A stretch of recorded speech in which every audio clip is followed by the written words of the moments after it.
Hello, everybody, and welcome back to the Roundtable Football. I'm happy to see you guys again, and thank you for tuning in.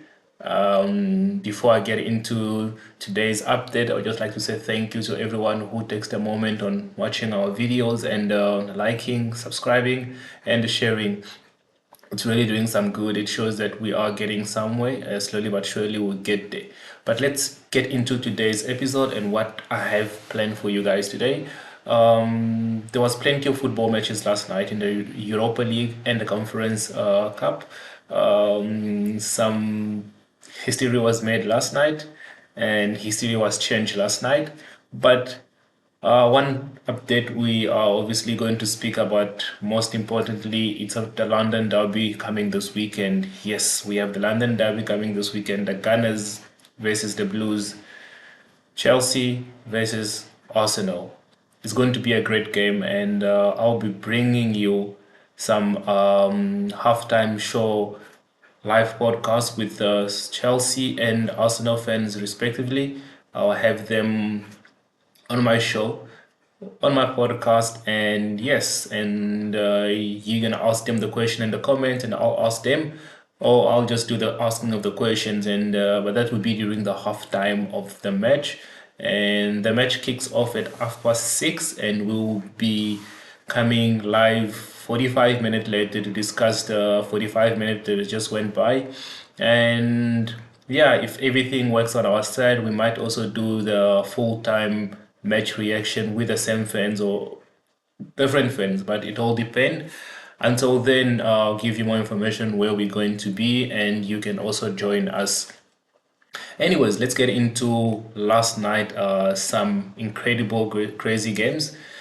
In the Europa League, we had one game that changed history. Like I said, history was made and history was changed. Manchester United winning their first Europe top flight match in over a year.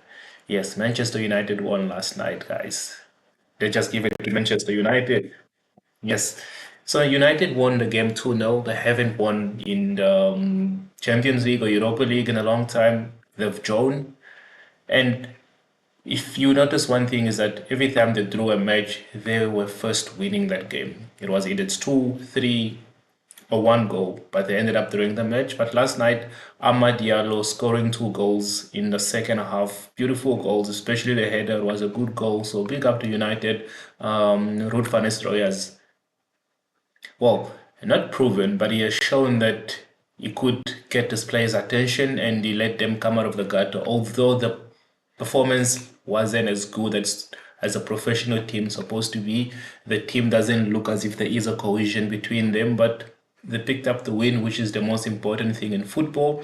And now, when Ruben Amorim comes in for United, at least he has already.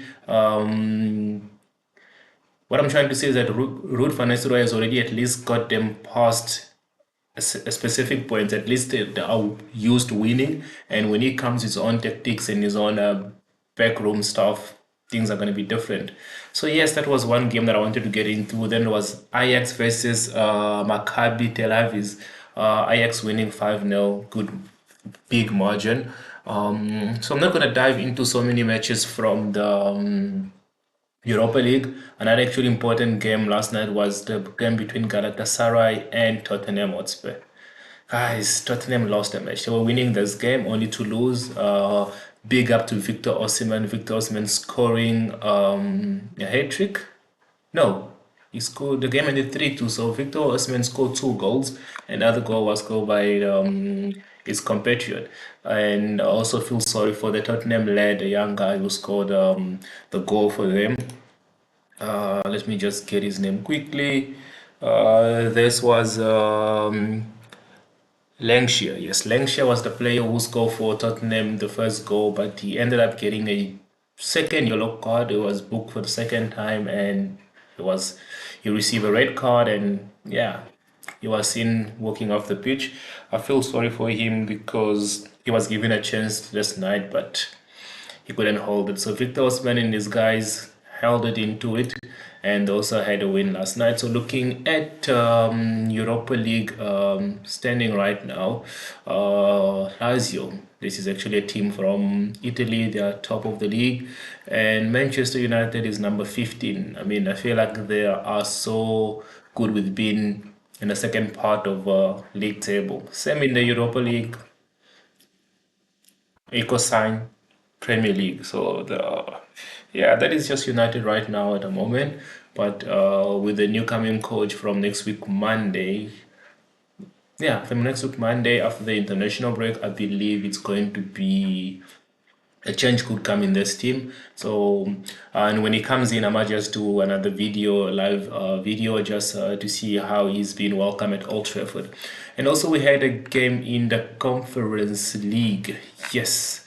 Now, the Conference League, that is the crazy part of last night games, because Chelsea played against called Noah, and Chelsea scored 8 goals.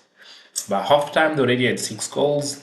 And if I was part of the Noah's arc, I'd have probably run away from the first half already in the Stamford Bridge and be like, I'm out of here. But goals were running in the Stamford Bridge, and Chelsea scored 8. And I said, record had been broken. Chelsea scored 8 goals. It's the first time so many goals have been scored in the Conference League since it started. Can you imagine that? And Chelsea broke the record. Who has made the record? They've raised the bar, and I guess it probably take a time before anyone else can know that. And Chelsea actually having a bold in the Conference League, looking at it, because let's just have a look at the table quickly. Chelsea are having a ball here. And we were all making fun of Chelsea that they are in the Conference League. They'll be playing against teams that name start with Usni, Outna. But now they're having a ball here. They are really number one. 3 goals, 3 wins. And yeah, they've scored 10 goals, I believe, and only conceded 3, and they have 9 points. The goal difference is 13. No, they've scored 16 goals, my apology. They've scored 16 goals. That is just amazing. And although in the Premier League, they are a little bit behind from this, but they are doing good. So that's all I had for you guys today. Nothing much to go into, as the conference and the Europa League is not one of the leagues that we're not really going to dive into. But as time goes by, it might allow us, depending on team, when we get to the later stages, like the knockouts phases and quarterfinals, then we'll do more reactions and highlights from those leagues. But for now, we'll just bring you the general yeah, general information from that. And also this weekend, please join in live at halftime on the London derby between Chelsea and Arsenal. And we're going to be live in Sea Point. And if you're in Sea Point, just highlight us or come join us at the round table. We will be at Mojo Market. That is a place where everybody can come and watch a soccer match. And yeah, it doesn't cost a thing for you to get there, same as it doesn't cost you a thing to subscribe to my channel. So go ahead, subscribe to my channel for more videos. Until we see each other again, or up until we meet this Sunday, I'm looking forward to meeting lots and lots of you. Keep well, and God bless.